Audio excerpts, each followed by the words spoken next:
building up. That's what it's all about, building up. But how high is up? Up is what you decide it's going to be. But when you build up, that means one thing. You're looking down. You could fall down. It happens. You go whoop, you go down. It's an emotional roller coaster. That's what creativity does to you every single day. It feels good when you've got that great idea. But when that idea doesn't have a payoff, it's like, ugh. It's an addiction. Unplugged, because we will always say yes to creativity. Totally Uncut, because we all make mistakes. So turn it into a tool. This is Arroe Unplugged. I don't know how to start today. I couldn't start yesterday. I tried. I came into this studio bright-eyed and bushy-tailed, but I was carrying some extra weight.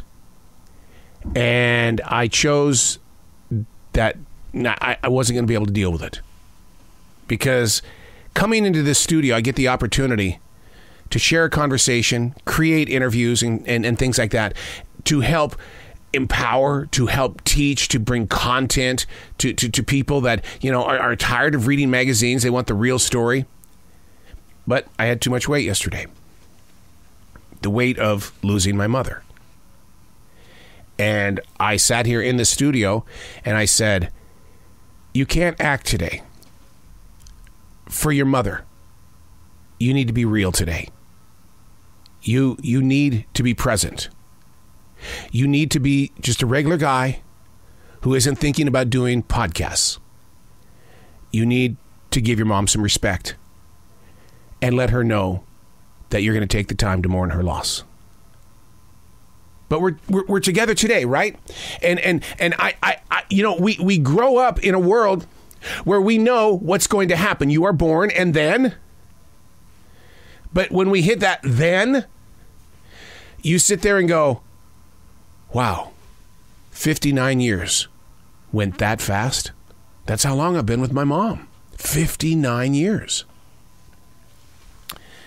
Hey, it's Arroe. This is The Daily Mess, a chronological walkthrough in everyday world. I am a daily writer. Did I write about my mother yesterday? Yep. Do you want to read it? My journals are always open. I don't want to read it to you today, but I would rather you read it because you yourself might be going through this, or you will be going through this. And that's why talking about it is so that you never feel like you're alone. My sister called me last night about 9:30. And she goes, I've never been this alone in my life. And I sat down and talked with her. And, it's not that just because I have a relationship with my loving Lord doesn't mean that I'm greater than anybody else. It's just that in those God moments, you have got to be in that moment where God is using you to get through her. And she made the choice to not want to listen to it. And she felt that talking about God was just not a good thing. So, but I write about this stuff because it's the everyday world. It's what we do. This is the Daily Mess. Defining a moment that has been designed by a different moment that you had no control of. There you go. 9:30 last night. There you go. Defining a moment that's been designed by a different moment that you had no control of. Therefore, it isn't the first act to take control. Therefore, isn't the first act to take control? When members of a family are lost, there's always going to be turmoil. It's how the human processes the situation at hand. Anger must not be a weapon of choice. I get it. Emotions are so high, but you can't rely on the easiness of how anger clarifies a point. When parents pass, that's not a permission slip to break up the family.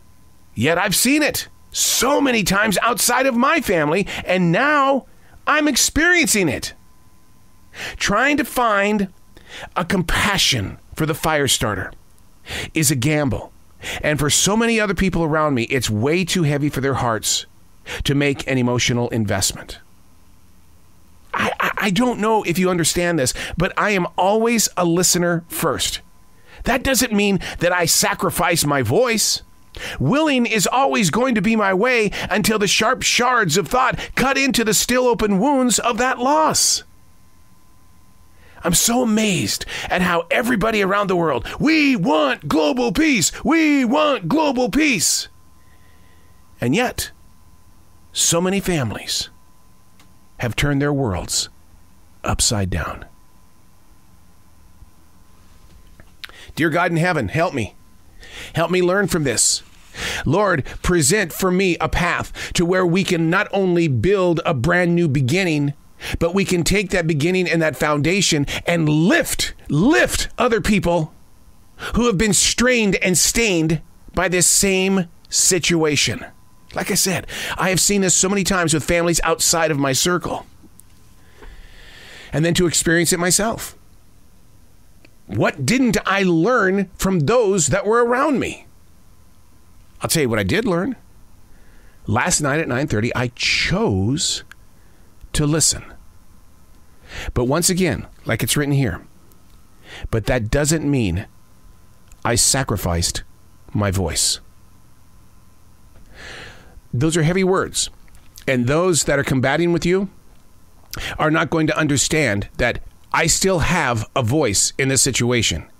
As angry as your family members can be, as disappointed, as hurt inside, and they say, "Stop it! You are not to speak when I am speaking." Really? Whoa, whoa, whoa. And I ask you now, in your present place of now, do not ever sacrifice your voice. Things change. Things need to be rebuilt, replenished. But the last thing that you need in your life is emptiness caused by someone else's lost emotional control. I'm Arroe, and that's the Daily Mess.